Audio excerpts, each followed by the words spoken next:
ગુજરાતમાં હાલમાં કોંગ્રેસની તાલીમ શિબિર ચાલી રહી છે। કોંગ્રેસ પ્રમુખ મલ્લિકાર્જુન ખડગે કોંગ્રેસના કાર્યકરો અને આગેવાનોને તાલીમ આપી રહ્યા છે અને તેમનો ક્લાસ લઈ રહ્યા છે।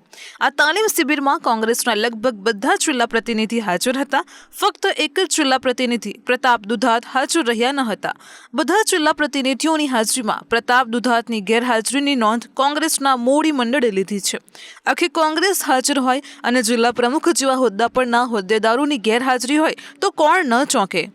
પ્રતાપ દુધાતની ગેરહાજરીના પરિણામે કોંગ્રેસના રાષ્ટ્રીય મહાસચિવ કેસી વેણુગોપાલ બરોબરના ભડક્યા હતા। તેમણે સ્પષ્ટપણે જણાવ્યું હતું કે કોંગ્રેસમાં જે લોકો કામ કરે છે તેને જ પ્રોત્સાહન મળશે અને જે લોકો કામ કરતા નથી તેમને પ્રોત્સાહન નહીં મળે। તેની સાથે તેમણે સંકેત પાઠવ્યા હતા કે પ્રતાપ દુધાત હવે સંભવતઃ અમરેલી જિલ્લાના પ્રમુખ પદે નહીં રહે। તેમની ગેરહાજરીએ કોંગ્રેસની અંદર પણ અનેક રહસ્યોના વમળો સર્જ્યા છે। આશ્ચર્યની વાત એ છે કે પ્રતાપ દુધાત સળંગ બીજી કોંગ્રેસની કાર્યશિબિર ચૂક્યા છે। સામાન્ય રીતે કોંગ્રેસની કાર્યશિબિરથી કોંગ્રેસના કાર્યકરો માટે મોટો લાહવો હોય છે। આ દરમિયાન તેમને પક્ષના મોટા નેતાઓને મળવાની તક મળે છે। તેમના રાષ્ટ્રીય સ્તરના અનુભવનો પણ તેમને લાભ મળે છે। તેની સાથે આ કાર્યકરો સ્થાનિક રાજકારણમાં કઈ રીતે આગળ વધવું તેનું માર્ગદર્શન પણ મેળવે છે। આ શિબિર કોંગ્રેસના કાર્યકરો માટે એક પથદર્શક અનુભવ હોય છે। કોંગ્રેસે તાજેતરમાં જ સંગઠન સૃજન અભિયાન હેઠળ 10 થી 19મી સપ્ટેમ્બર દરમિયાન તાલીમ શિબિરનું આયોજન કર્યું છે। ચાલુ વર્ષે ગુજરાતમાં કોંગ્રેસે યોજેલી આ બીજી તાલીમ શિબિર છે। તેમાં પહેલી તાલીમ શિબિરનું આયોજન જુલાઈમાં આણંદ ખાતે કરવામાં આવ્યું હતું। કોંગ્રેસ પ્રમુખ મલ્લિકાર્જુન ખડગે પોતે કોંગ્રેસના કાર્યકરોને તાલીમ આપી રહ્યા છે। તેમની સાથે તેઓ સંવાદ કરવાના છે, પક્ષને ગળથૂથીથી વાકેફ કરાવવાના છે, તો પ્રજાની વચ્ચે કાર્યો કેવી રીતે કરવા તે સમજાવ્યું હતું।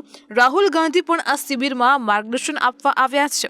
હવે આ પ્રકારની શિબિરમાં સળંગ બીજી વખત પ્રતાપ દુધાત ન આવી શકે ત્યારે પક્ષ તેની નોંધ લેવાના જ છે।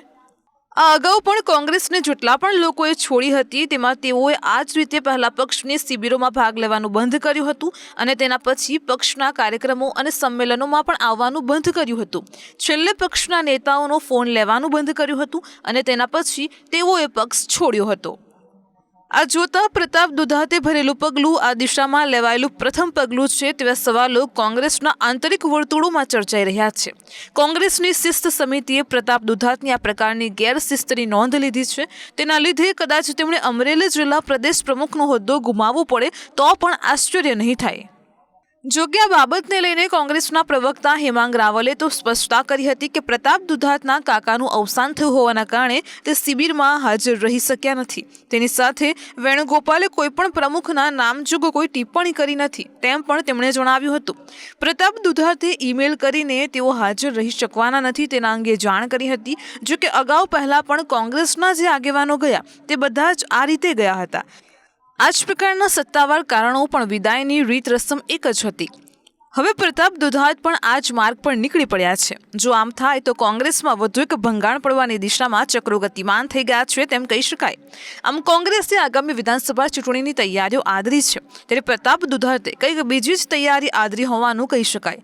આ બધું જોતા એમ જ લાગે છે કે કોંગ્રેસમાંથી હજુ પણ કેટલાક વિદાય સમારોહો થશે અને આટલા મોટા પક્ષમાં આટલા બધા લોકો જતા રહે તો પણ પક્ષ તેમના નેતાઓની નારાજગી સમજી શકતું નથી। શું કોંગ્રેસ છોડીને ગયેલા બધા જ નેતાઓ સત્તા લોલુપ હતા? કોઈ એક કે બે નેતા આ રીતે જાય તો સમજી શકાય, પરંતુ આટલા બધા નેતાઓ છોડીને ગયા પછી પક્ષને બેઠો કરવો અત્યંત કપરું હોય છે અને તે તો હવે ટોચની નેતાગીરીને પણ સમજાઈ ગયું હશે। હવે પ્રતાપ દુધાત પણ આ જ દિશામાં આગળ વધી રહ્યા છે। કોંગ્રેસની નેતાગીરી તેમને બહુ બતો સસ્પેન્ડ કરીને બીજા પ્રમુખ નીમશે, પરંતુ શું તેનાથી વાત પૂરી થઈ જશે? કોંગ્રેસ કાર્યશિબિર યોજે તો છે, પરંતુ તેની સાથે તે કાર્યકરોને સમજવા માટેની શિબિર પણ યોજે તો વધારે સારું, જેથી કોંગ્રેસમાં અવિરત ચાલતું ભંગાણ અટકે। કોંગ્રેસ તો પ્રતાપને પ્રતાપ બતાવશે, પરંતુ પ્રતાપ કોને તેનો પરચો બતાવશે તે એક મોટો સવાલ છે।